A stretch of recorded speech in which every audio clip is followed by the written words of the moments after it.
Ladies and gentlemen, boys and girls, children of all ages, welcome to the channel. It's your boy, World of Wrestling, here today to discuss about the WWE Money in the Bank 2024 review. And this show was very good. Excluding the World Championship match with that botch pinfall with Damian Priest and Seth Rollins. I was very disappointed in that match. With the botch mainly. The rest of the action was very good. Drew McIntyre ended up winning the Money in the Bank briefcase in the opener of the show. Excellent matchup there. I'd give it a 4 out of 5 stars. A lot of good stuff happened there. A lot of good spots. These guys got hurt like fucking crazy beyond belief. Andrade put his, I think it was...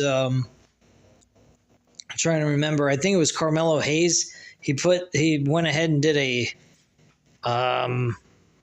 power bomb through a ladder that was stacked with the rope towards the other ladder, and he put him through that ladder. Fucking brutal spot there. A lot of other good spots on this entire matchup. Drew McIntyre ends up winning the match, giving us some storyline driven purpose instead of worrying about who we're crowning as the new world heavyweight champion. Later on in the show, we had Seth Rollins and Damian Priest. It was not the main event, which was a little bit surprising. Damian Priest ends up retaining his championship.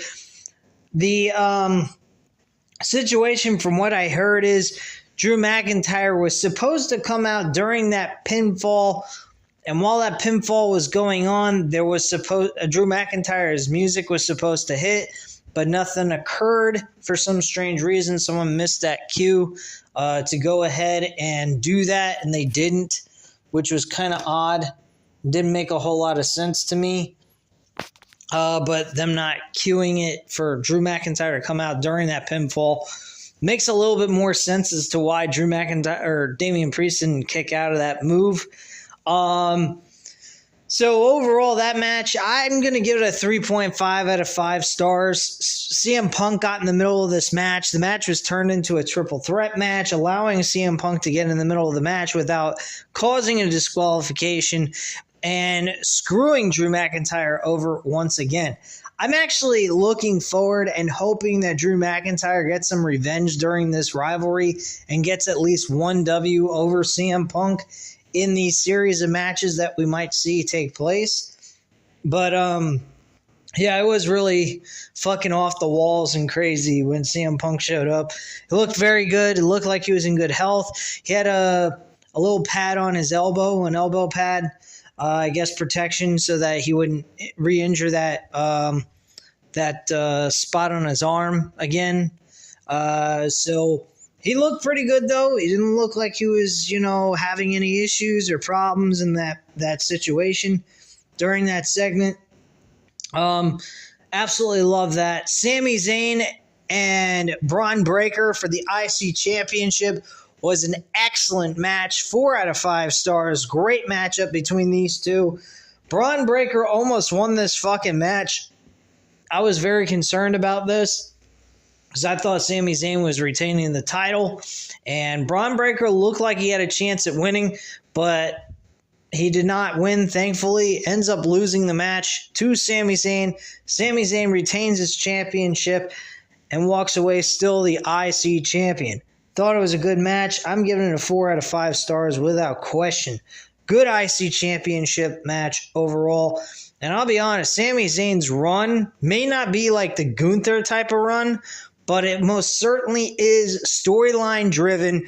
There are challengers that are coming up for Sami Zayn's championship that are very, very reasonable challengers, very believable challengers that could have taken the title from him.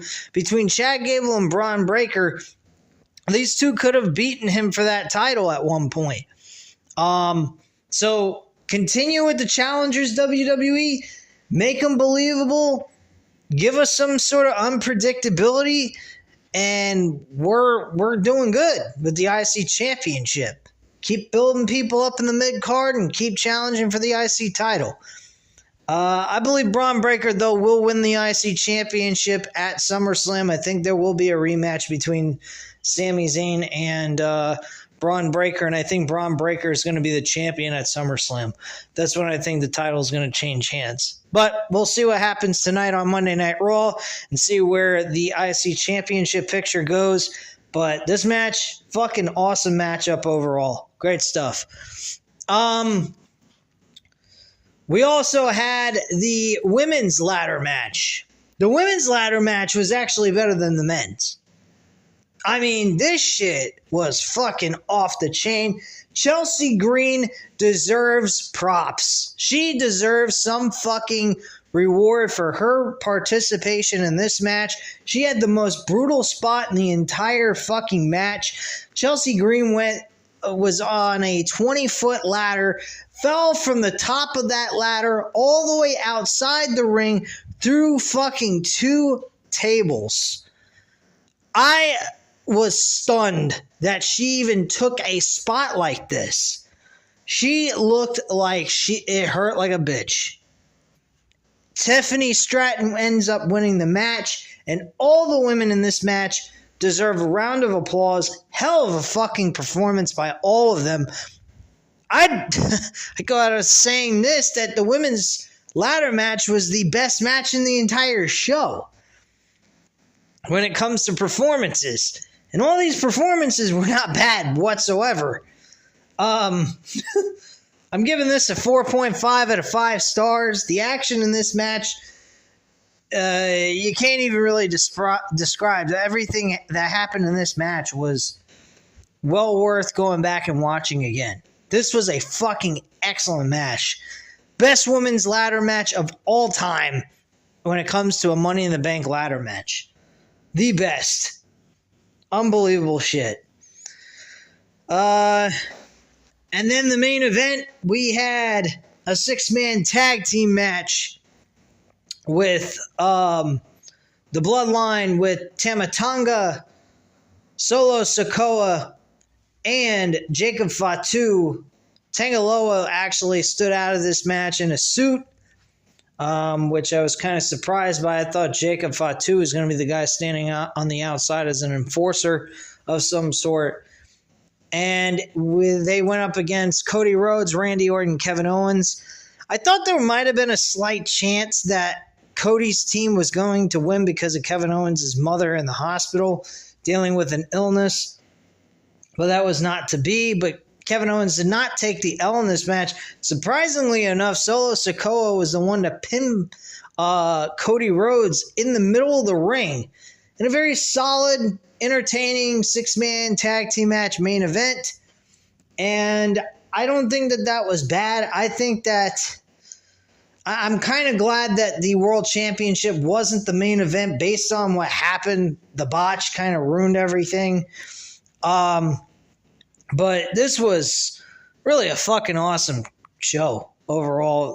This main event, I'm going to give it a 3.5 out of 5 stars. It wasn't that great, but it was suitable for storyline-driven purposes, and they did a great job here. And Solo Sikoa got the W for his team, pinning Cody Rhodes in the middle of the ring. So overall, this was a good show. I really don't have a whole lot of complaints about it. And I think it was a fucking great show. Really worth the 3 hours of your time sitting back and kicking and watching some good old-fashioned wrestling. This was a good show. I really don't have a whole lot of complaints about it. I think there's a lot to look forward to going into SummerSlam. And I am going to start doing preview and prediction videos because I can give you guys bets on pro wrestling, believe it or not. It's overseas sports books. It's on Bet Online. You can also use betus.com. That's another option. Those are the two that I use. I did check with my tax person about that, whether I could get in trouble or not, and he confirmed as long as you report your winnings to the government, you will not get in trouble because as long as you're in a legal betting state, you can definitely do that. So that's not an issue. So if you guys are in a betting state, you can definitely do this. Just report it into your tax person and show them your winnings, and there you go. You're good to go, and you're not in any kind of trouble. But yeah, I'm going to go ahead and start implementing those. I'm going to try to start going live with some of, like, not the reviews so much, but more like UFC bets and WWE and AEW pay-per-view bets, and give you guys kind of a breakdown and what I think will happen, who to bet on, who to stay away from, things of that sort. And start doing this more live than just over a video, and see how that goes. Maybe the viewership will go up and things will improve with that. I am starting to gain some subscriptions here on the channel as of late with these bets that I've been making and supplying to you guys. So definitely go ahead. Again, I'm going to start going live and see how things go with that. And if things start improving and my viewership on going live is good, I'm going to continue to do that as I was before, doing one live show a week with wrestling news and bullshit. But I'm not doing that. I want to stay away from the wrestling news. It spoils the fun out of watching the shows when it comes to pro wrestling. So I'm going to stay away from that. The only thing I really care about really watching news for when it comes to pro wrestling is contracts, who's going where, what's going on with them, and so forth. And that's about it. Anything going on with storylines, I don't even want to know about it. So anyway, guys, that's all I have to say at this time. We'll be here tomorrow to do the WWE Raw review as well. And I'll give you guys my insight and how I felt about the show. Hopefully it's a good one, and it's not 3 hours of boredom. We get 3 hours of some decent storyline-driven show with some good wrestling as well, and hope for the best on that. But anyway, guys, at this time, you know what to do. Hit the like button if you like the video. Hit the subscribe button if you're not already subscribed to the channel, and leave a comment down below. I'll definitely get back to you on that. Thank you guys very much for watching, and have a great night, guys. Bye.